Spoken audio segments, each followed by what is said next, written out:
30, 20, 10.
Protecting poor, protecting women, protecting nature.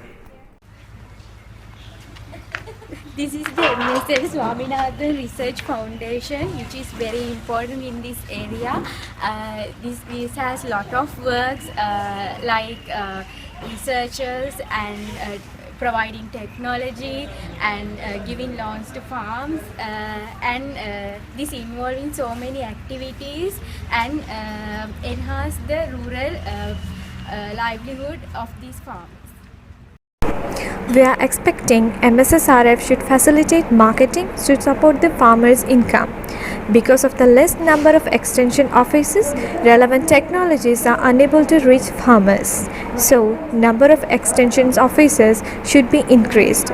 We suggest that establishment of processing unit need to be supported by MSSRF.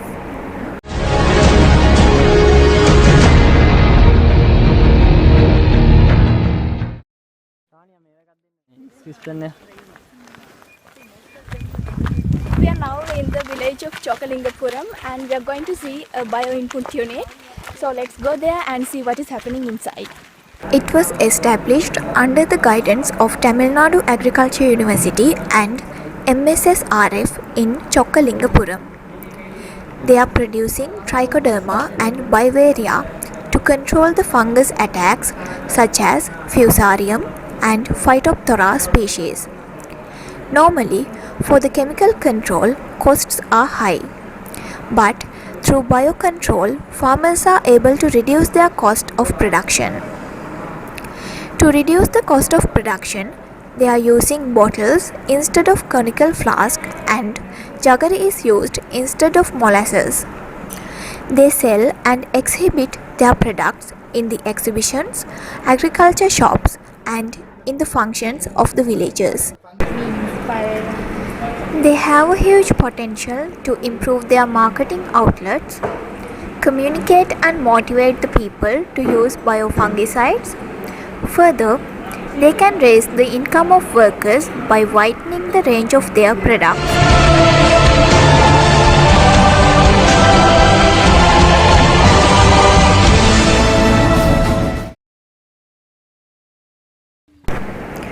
It was an amazing experience to spend time with a person who thought that agriculture is the best in all occupations and lives a life in a different way.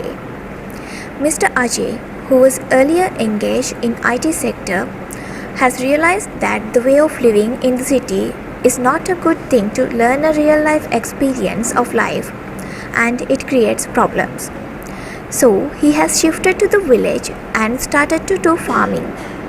Now he is successful in farming with several vegetable cultivations and livestock rearing. He uses new technology and runs a model farm to motivate the farmers in the village to be successful in agriculture. He practices compost making from human stool, uses organic pesticides and fertilizers, mulching, and has used new materials and architecture to build the house. Mr. Ajay, being a well-educated and innovative person, can do training and awareness programs to the students and the public.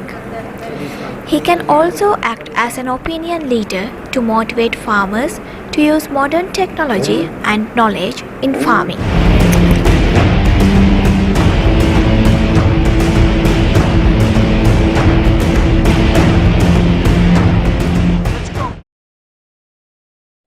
The vegetable market in Ottanchhatram is the second largest one in Tamil Nadu. They transport the vegetables to Kerala, Bombay and within Tamil Nadu. 41 types of vegetables are exchanged. In off-season, about 300 tons vegetables are exchanged per day and it is increased to 1,500 tons per day in season times. They sell vegetables through an auction to the middleman. The market is regulated by the Vegetables and Fruit Agent Welfare Society. They do not engage to export activities because they do not able to satisfy the rates of export traders. They sell vegetables without separating it as organic or inorganic.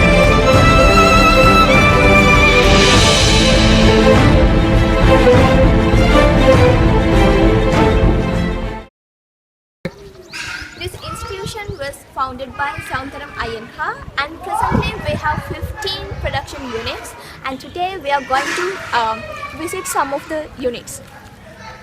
Gandhi Grammar was launched on 7th October 1947 and named as Gandhi Grammar because Mahatma Gandhi visited the place.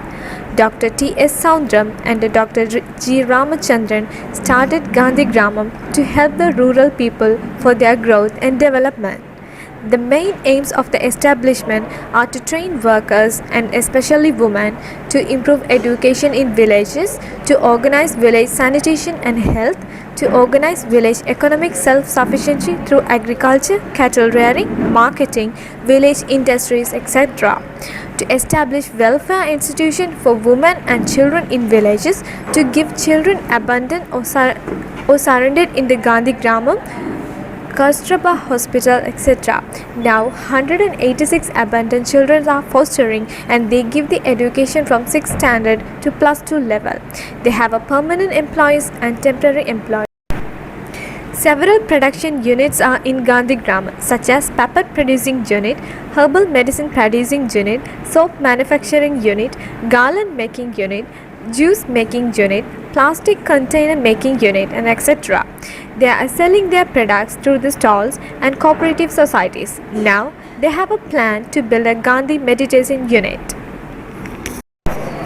One interesting thing in Gandhi Grammar, our colleagues and us were queued to consult the Ayurvedic doctor. We most inspired by the medicinal values of indigenous plants. We felt they need to provide some additional support to workers to raise their income, and market outlets for their products should be widened in their native regions. They can provide advisory services and awareness programs to the people about the herbal medicines and plants. It is good if they obtain HACCP and GMP standard to improve their sales.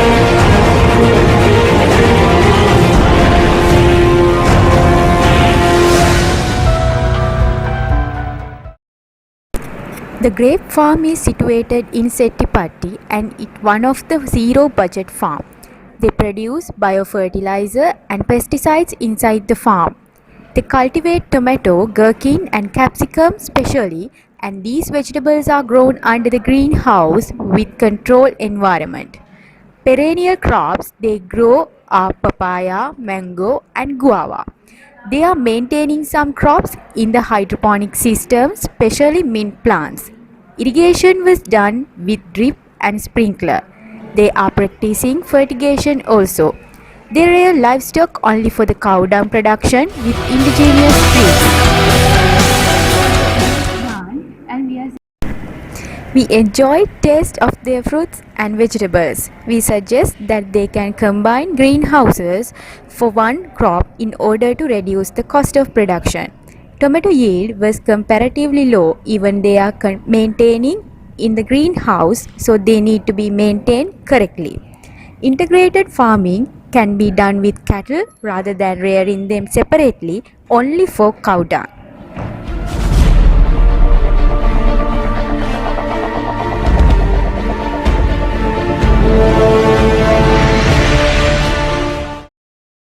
It is a small scale unit with 5 hectares of mushroom cultivation. They are doing this for 15 years, but the marketing was very poor. They are not satisfied with the profit they earn and they want to popularize their products in a commercial level. They need to identify the gap in marketing channel even though they do value addition. It is necessary to learn how to attract the consumers toward the product by supplying samples or attractive exhibition of the products. Proper pricing should be done because she doesn't know the value of her products.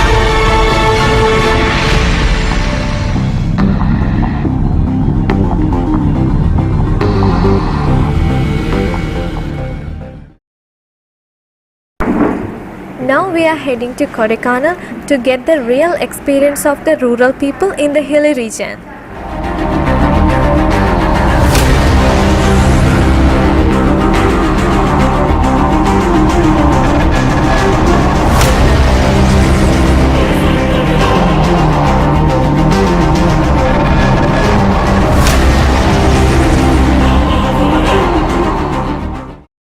Regional coffee center situated in Thandikudi. Let's go in and see what they are doing. Here, they carry out research related to northeast region of Tamil Nadu. They maintain multi-tier intercropping. First layer is coffee. Erwinia indica is grown in the second layer, while forest trees such as cycas and jam cover the third layer. Further, they maintain special pruning practices. For mitigating the drought problem, they use actinobacter.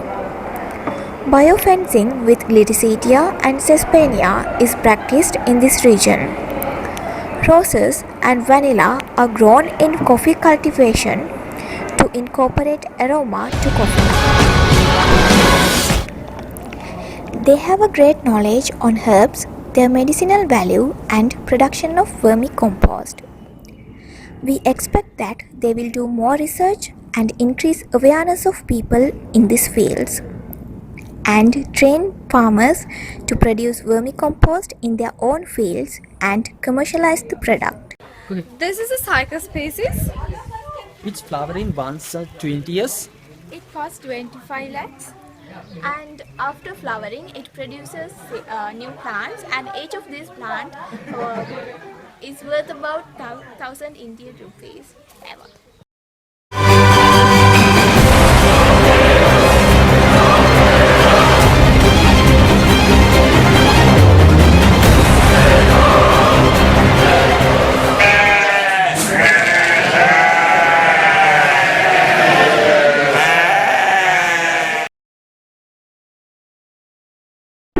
This is the first commercialized sheep farm that we have ever seen. This belongs Tamil Nadu, Kerala. They are rearing Merino and Avicaline as sheep breeds and as rabbits, Chinchilla, Angora and White Giant. They are facing problems in getting government support. They have excess lands but they do not utilize it effectively. We suggest that rather than rearing sheep by themselves, they can create employment for farmers in the village by giving the sheep with subsidy. We observe they have succeeded in wheat cultivation, so they can expand the cultivate in the excess land to a new way of income. They send wools to main processing center in Rajasthan rather than producing in here. If they have enough support to establish a processing plant here, they can generate new employment to villagers. This is a wheat cultivation they have done here, and in Sri Lanka we can't see the wheat cultivation, but because of the climatic condition in India, they are cultivating wheat, and especially they are cultivating wheat and barley for the feed.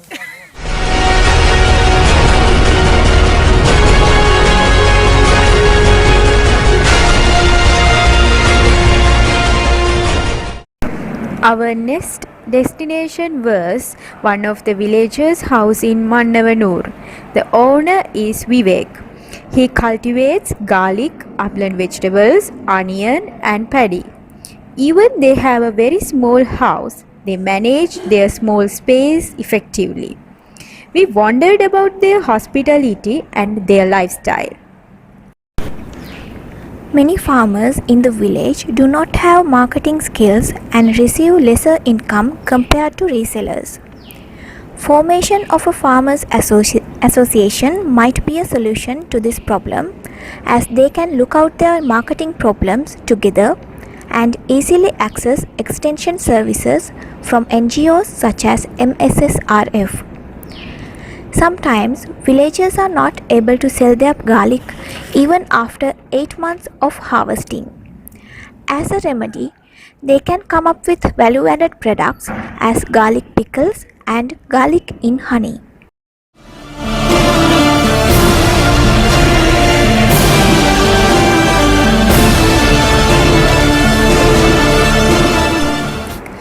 Pallangi is a small village in Kodaikanal.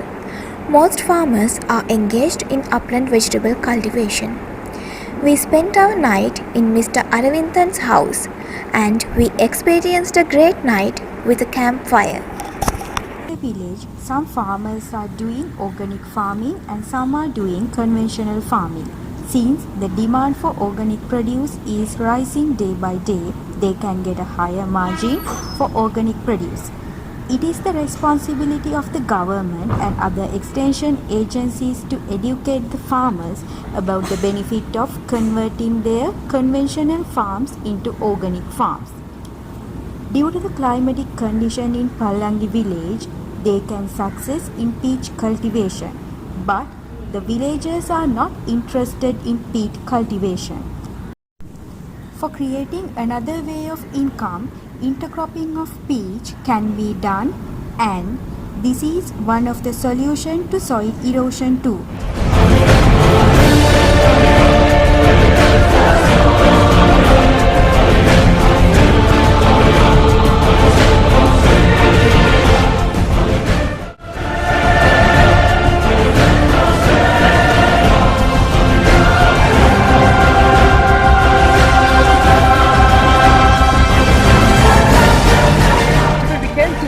The jasmine cultivation and cassandra cultivation in there.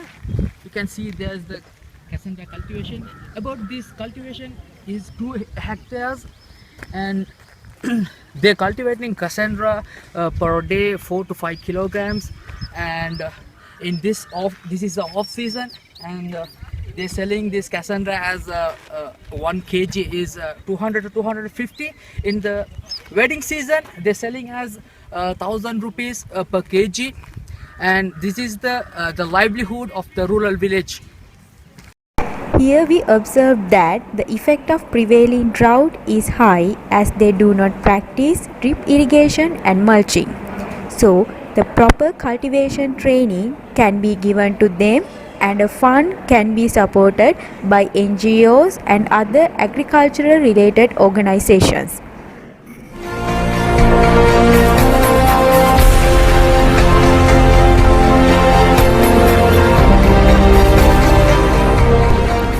We are now in the silkworm rearing unit belonging to Mr. Mailsamy in Dharmathupatti.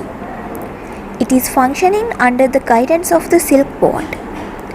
They rear worms up to cocoon stage and send the cocoons to a company in Kanchipuram for thread making and weaving. They use mulberry leaves for feed. The life cycle of larvae is about 27 days. They can harvest about 130 kilograms of cocoon at one time. It is a profitable business. This is the 9th day of its life cycle. Mulberry cultivation is done in large scale and they are maintaining several stages of mulberry plants. Mostly, they face problems about usifly and mealybugs.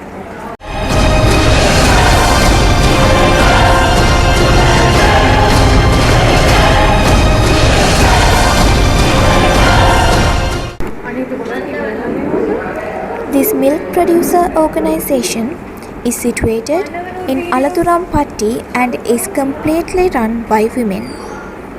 About 875 shareholders are engaged in this organization and it was founded as a self-help group with the guidance of M.S. Swaminathan Research Foundation. 20 villages come under this organization. Each day, they are able to collect about 3,500 liters of milk and they sell it to APT company. It is a well-organized milk collecting center with computerized system. After establishment of this center, they have been able to earn more and stable income. Jersey and Hatch-off breeds are mostly reared in this place. Trained women are there to give first aid to animals and they produce about 20 tons of feed per month by themselves with co-FS, grains, azolla and dry feed. Even though they hope to develop their business, severe drought has currently affected the expansion of their business.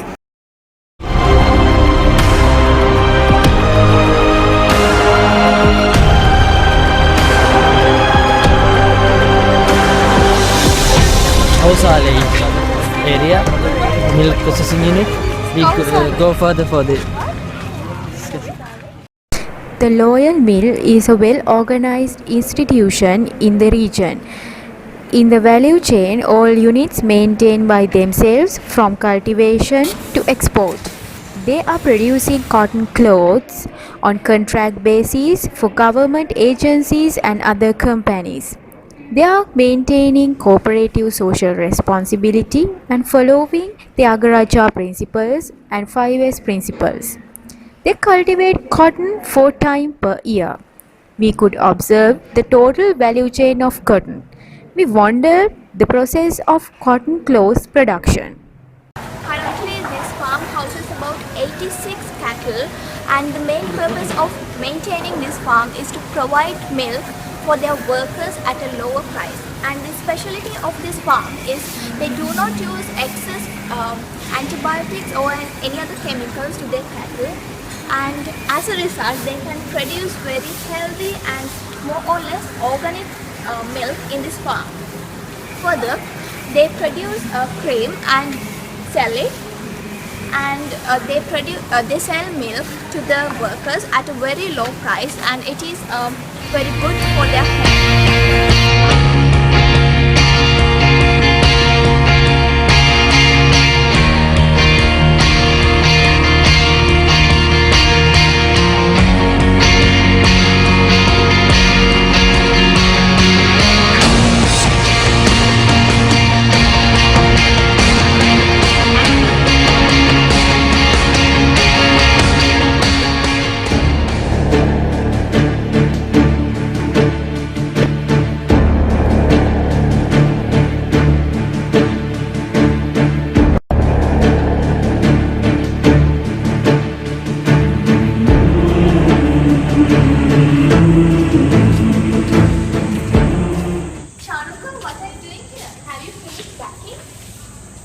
I'm really sad, Tanya.